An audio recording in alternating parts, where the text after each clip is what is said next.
महाकुंभ के बाद का संगम की रेती पर 3 जनवरी से माघ मेले की शुरुआत हो रही है।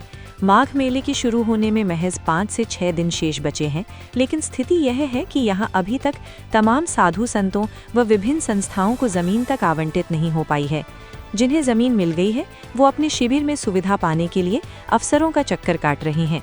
यही कारण है कि लगातार साधु संत व मेला प्राधिकरण के अफसर आमने सामने दिख रहे हैं।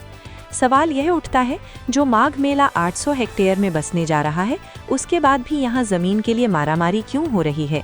यहाँ सबसे पहले जमीन के लिए सतुआ बाबा धरने पर बैठे, उन्हें जमीन मिल गई। इसके बाद तीर्थ पुरोहित व अन्य साधु संत व विभिन्न संस्थाओं से जुड़े लोग आए दिन धरना प्रदर्शन करते रहे। शुक्रवार की रात को एक बार बवाल हो गया। रात में विभिन्न शहरों से आए साधु संत जमीन व सुविधा न मिलने से धरने पर बैठ गए थे। रात में ही 2 लोगों ने तो अपने ऊपर पेट्रोल तक छिड़क लिया। शनिवार को भी यही स्थिति रही। वहीं अपर मेला अधिकारी दयानंद प्रसाद का कहना है कि जमीन आवंटन का कार्य पूरा हो चुका है। सुविधाओं के लिए संबंधित सेक्टर कार्यालय में संपर्क किया जा सकता है। कुल 4900 संस्थाओं को जमीन दी गई है। वृंदावन से आए गोपाल नंद गिरी महाराज ने कहा, मैं 1998 से निरंजनी अखाड़े से यहाँ आ रहा हूँ। मैं 2 दिसंबर से मेला प्राधिकरण कार्यालय पर आ रहा हूँ, लेकिन जमीन और सुविधा के संबंध में किसी अधिकारी ने कुछ न सुना। गोपाल नंद गिरी ने आरोप लगाया कि जमीन व सुविधा लेने के लिए रुपए डिमांड की जा रही है। क्या यही सनातन की सरकार है? संतों को लात मारकर भगाया जा रहा है। जहां जूता चप्पल रखा जाता है, वहां हम जमीन पर बैठकर अफसरों के आने का इंतजार कर रहे हैं। पूरा सिस्टम भ्रष्ट है। ऐसे अधिकारियों के खिलाफ कार्यवाही की जरूरत है। निराश्रय फाउंडेशन से शिवसागर शुक्ला कहते हैं, हमारी संस्था की तरफ से इस बार के माघ मेले में पहली बार शिविर लगाने की तैयारी है। मेले में जमीन लेने के लिए बहुत कठिन प्रक्रिया है।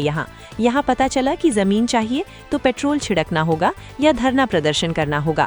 सामान्य तरीके से जमीन व सुविधाएं यहाँ नहीं मिल पा रही हैं। यहाँ बताया गया कि 26 दिसंबर से नई संस्थाओं को जमीन दी जाएगी, लेकिन एक दिन पहले यानी 25 को ही 46 नई संस्थाओं को जमीन दे दी गई। ऐसा क्यों किया गया? पवन कुमार द्विवेदी कहते हैं कि मेला के अधिकारी व वेंडर लल्लू जी मनमानी तरीके से काम कर रहे हैं। 20 दिसंबर से ही सामान गिरा है, लेकिन हम लोगों की शिविरों के लिए नहीं दी जा रही है।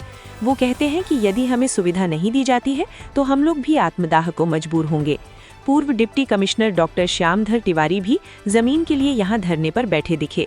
उन्होंने कहा, संस्था की जमीन के लिए हमने यहाँ आवेदन किया है, हम लोगों को जमीन नहीं मिली।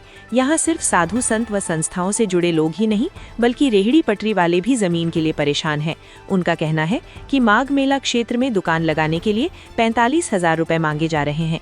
रासमुनि कहती है कि वो मेले में खिलौने का दुकान लगाती हैं, इसी बार 44,000 रुपए मांगा जा रहा है। इतना ज्यादा रुपए कहां से लाएं? प्रधानमंत्री व मुख्यमंत्री महिलाओं को रोजगार देने की बात कर रहे हैं, लेकिन अधिकारी मनमाने रुपए मांग रहे हैं। अमित कहते हैं, सेक्टर 5 में हम दुकान लगाए हुए हैं, लेकिन हमारी दुकान तुड़वा दी गई।